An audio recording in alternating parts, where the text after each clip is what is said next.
屯門畫室終於有網上課程啦，下面嘅資訊欄有連結，快啲加入成為 Patreon 會員啦！大家好，歡迎嚟屯門畫室，今日講嘅係由零開始學粉彩10個重點啊！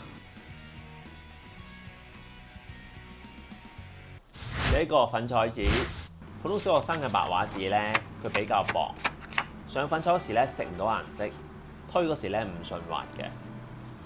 最好梗係用粉彩紙啦，佢質地比較厚，分底面兩面嘅，有坑紋嗰面係面，坑紋可以幫到粉彩容易上色，推出嚟都更加自然㗎。第二，色紙啊，如果淨係用白色或者嚟粉彩嘅話呢，你表現唔到一啲淺色嘅顏色或者係白色，係完全睇唔到嘅。跟住我哋用粉彩紙去畫啦。買一本畫布咧，個底咧多數係厚皮，可以咧俾你承托住啦。一本有齊唔同嘅顏色㗎啦，咁你因應你想畫嗰張畫嘅需要咧，你揀唔同嘅顏色。第三，油性軟硬粉彩啊，呢度有兩支筆，上邊嗰支係油性嘅粉彩，下邊嗰支咧就係普通嘅乾粉彩。油性粉彩咧係比較難啲使用，因為咧佢修改唔到，同埋捽唔開嘅。咁你叻啲先用啦。今日主要講係乾粉彩。容易上色，可以修改同埋容易推開。而乾粉彩咧又分軟硬粉彩，呢個係軟嘅乾粉彩，佢係黏合劑比較少，非常腍，上色非常容易，推非常容易散。佢密度高啲就會變成硬粉彩，用落去比較硬淨，顏色比較實，推咧就冇頭先嘅乾粉彩咁容易推開，但係比較容易 handle。第四，棒狀筆狀粉彩啊，粉彩咧有正常嘅棒狀同埋少見啲嘅筆狀。棒狀粉彩咧成支都可以上色嘅，咁你想要大嘅面積啊，你咪攞佢個最大嘅橫位同張紙摩擦，就得到大嘅面積啦。如果想幼線嘅，就攞個尖位去磨啦。但係棒狀咧始終太粗啊，所以你畫細嘅位置咧係比較困難。因此我哋想畫一啲比較細緻嘅位置呢，我哋就要用呢個筆狀嘅粉彩，佢外邊係木，個心呢都係粉彩嚟嘅。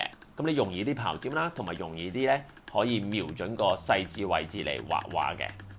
第五，鉛筆刨界刀啊，我哋呢如果用鉛筆刨去刨粉彩筆呢，因為個心好脆㗎，所以多數都係刨唔到。我哋就會用呢個界刀去做啦。慢慢用左手嘅食指咧向上推，然後咧就係攞走嗰啲木，嗰個心咧留大約可以用嘅長度就得㗎啦。咁即係幾多啦？大約係半 cm 就可以㗎啦。第六，起稿啊，我直頭畫張畫俾大家睇下咧，就知道點樣畫㗎啦。咁我哋用頭先講嘅粉彩啦，我再加上一個素描擦膠，我嚟做修改嘅。我今日咧會畫一個女性嘅裸體背脊嘅。首先咧，我勾咗佢嘅外形先，淨係線條嘅啫。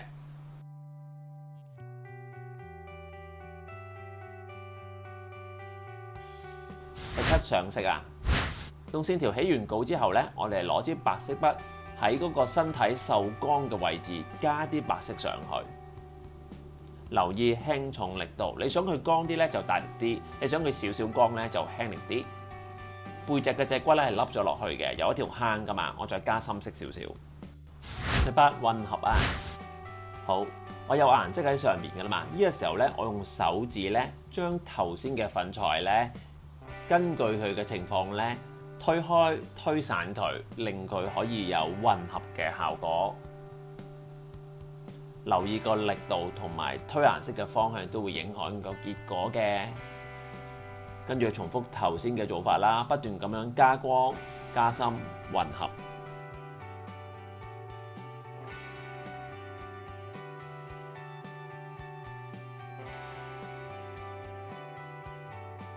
第九，細節。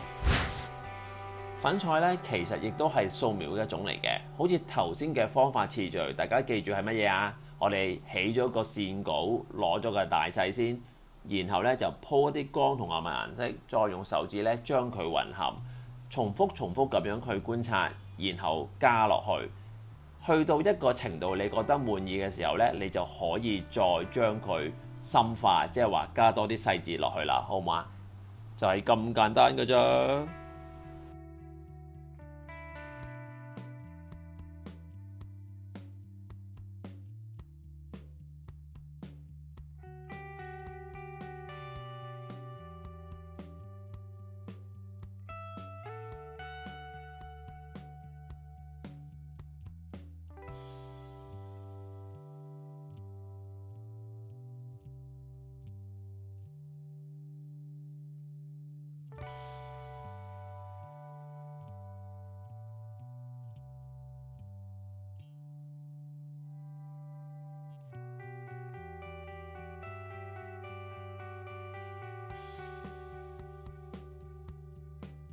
第10定型劑啊，粉彩會甩噶嘛，我哋噴 fixative 定型劑上去，等啲粉咧黐實喺張紙度，水平咁樣噴2-3次就 OK 噶啦。